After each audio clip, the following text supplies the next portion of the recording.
My kitchen my રેસિપીમાં આપનું સ્વાગત છે। આજે આપણે શીખીશું ભરેલા ગુંદાનું શાક। ઉનાળામાં આ શાક ખાવાની ખૂબ જ મજા પડે છે। તો બધી ટ્રીક અને ટિપ્સ સાથે ચાલો હવે આપણે આજની રેસિપી બનાવવાની શરૂઆત કરીશું। રેસિપી સારી લાગે તો લાઈક અને વધારે ને વધારે શેર કરજો। અને જો તમે મારી ચેનલ ઉપર નવા હોય અને મારી ચેનલને સબસ્ક્રાઈબ ન કરેલ હોય તો સબસ્ક્રાઈબ કરી બાજુનું બેલ બટન દબાવવાનું ભૂલશો નહીં, જેથી કરીને તમને મારા નવા વિડીયોનું નોટિફિકેશન મળતું રહે। ગુંદાનું ભરેલું શાક બનાવવા માટે આપણે 150 ગ્રામ ગુંદાની સામે તેનો મસાલો રેડી કરવા માટે 1 વાટકો મોરા ગાંઠિયા, 1 વાટકી સિંગદાણા અને 1 વાટકી તલ લેશું। હવે ગાંઠિયા, સિંગના દાણા અને તલને સૌપ્રથમ મિક્સરના જારમાં લઈ તેને સારી રીતે ગ્રાઇન્ડ કરી લેશું। તો અહીંયા 2 ચમચી આપણે સિંગદાણા અને 2 ચમચી તલ લીધેલ છે। હવે તેને આપણે સારી રીતે ગ્રાઇન્ડ કરી લેશું। તમે જોઈ શકો છો સરસ આપણો ભૂકો છે એ ગ્રાઇન્ડ થઈ ગયો છે। તો તેને એક બોલમાં કાઢી લેશું। હવે તેમાં આપણે મસાલા એડ કરવાના છે। તો સૌપ્રથમ આપણે આદુ લસણની પેસ્ટ ઉમેરશું। 1 ચમચી આદુ લસણની પેસ્ટ, કાશ્મીરી લાલ મરચું 1 ચમચી। હવે તેમાં સ્વાદ અનુસાર મીઠું એડ કરશું। મીઠું એડ કર્યા પછી 1 ચમચી ધાણા જીરું પાવડર અને અડધી ચમચી હળદર પાવડર એડ કરશું। હવે તેમાં ચપટીક હિંગ એડ કરશું। હિંગ એડ કર્યા પછી આપણે તેમાં તેલ ઉમેરશું। 1 પાવરા જેટલું આપણે તેમાં તેલ એડ કરશું, એટલે કે 2 ચમચી જેટલું। તેને હાથેથી સારી રીતે હવે આ મસાલાને મિક્સ કરી લેશું। તો અહીંયા આપણે પાણીનો ઉપયોગ કરવાનો નથી। આ મસાલાને તમે સ્ટોર પણ કરી શકો છો। તો તમે ફ્રીજમાં રાખીને આ મસાલાને લાંબો સમય માટે સ્ટોર કરી શકો છો। તે 15 કે મહિના દિવસ માટે પણ થતો નથી।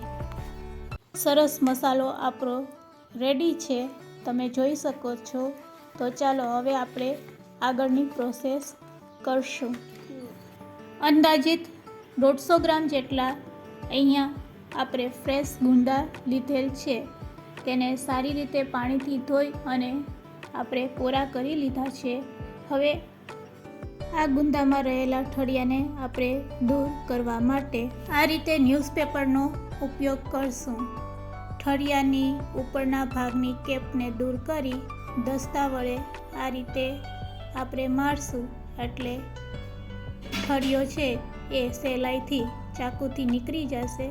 અને ચાકુ વડે થોડુંક મીઠું એમાં આપણે લગાવી દેશું, જેથી કરીને તેમાં રહેલી ચીકાશ છે એ ચાકુમાં આવી જશે।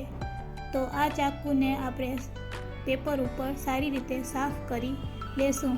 એ જ રીતે આપણે બીજા ગુંદાને પણ સેજ દસ્તો મારશું, એટલે ફાડ થઈ જશે અને ચાકુથી સહેલાઈથી ઠળિયો નીકળી આવશે। ફરીથી ચાકુથી મીઠું ગુંદાની અંદર લગાડશું, એટલે તમે જોઈ શકો છો તો ચીકાશ છે એ ચાકુમાં આવી જાય છે। બસ આ રીતે આપણે બધા ગુંદાને પહેલાં સારી રીતે સાફ કરી લેશું, એટલે કે તેની અંદર રહેલા ઠળિયાને દૂર કરી લેશું અને ચીકાશ પણ। બંને વસ્તુ આપણી રેડી છે। તો ચાલો હવે મસાલાને ગુંદામાં ભરી લેશું। તો આ રીતે આપણે બધા ગુંદાને મસાલાથી ભરી લેશું। જેટલો પણ મસાલો ગુંદામાં ભરાય તેટલો આપણે સરસ ભરી લેશું દબાવીને. તમે જોઈ શકો છો. બસ આ રીતે આપણે એક પછી એક બધા ગુંદાને સારી રીતે મસાલાથી ભરી લેશું. ગુંદા ભરાઈને રેડી છે. વધેલા આ મસાલાને આપણે ગ્રેવી તરીકે ઉપયોગમાં લેવાના છે. તો ચાલો હવે આપણે શાકનો વઘાર કરીશું. શાકને વઘારવા માટે ગેસની ફ્લેમ ચાલુ કરી અને તેલને ગરમ કરીશું. ગુંદાના શાકને વઘારવા માટે આપણે થોડું તેલ વધારે રાખીશું, કારણ કે ગુંદાને આપણે તેલમાં સાતરવાના હોય છે. તો ગુંદાને સારી રીતે સાતરવા માટે 6 ચમચી જેટલું તેલ લીધેલ છે. હવે તેમાં આપણે રાઈ અને જીરું એડ કરશું. રાઈ અને જીરું સારી રીતે ફૂટી જાય એટલે તેમાં આપણે અડધી ચમચી હિંગ એડ કરી દેશું. હિંગ એડ કર્યા પછી રેડી કરેલા ભરેલા ગુંદા છે તે તેલમાં એડ કરી દેશું. હળવા હાથે આ રીતે ગુંદાને તેલમાં એડ કરી દેશું અને તેને ચમચાથી સારી રીતે હલાવી લેશું.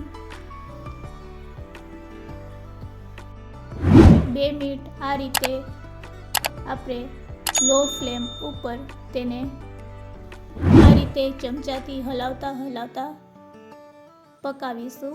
તો 2 મિનિટ માટે આ રીતે હલાવ્યા પછી તેને આપણે છીબાથી ઢાંકી દેશું.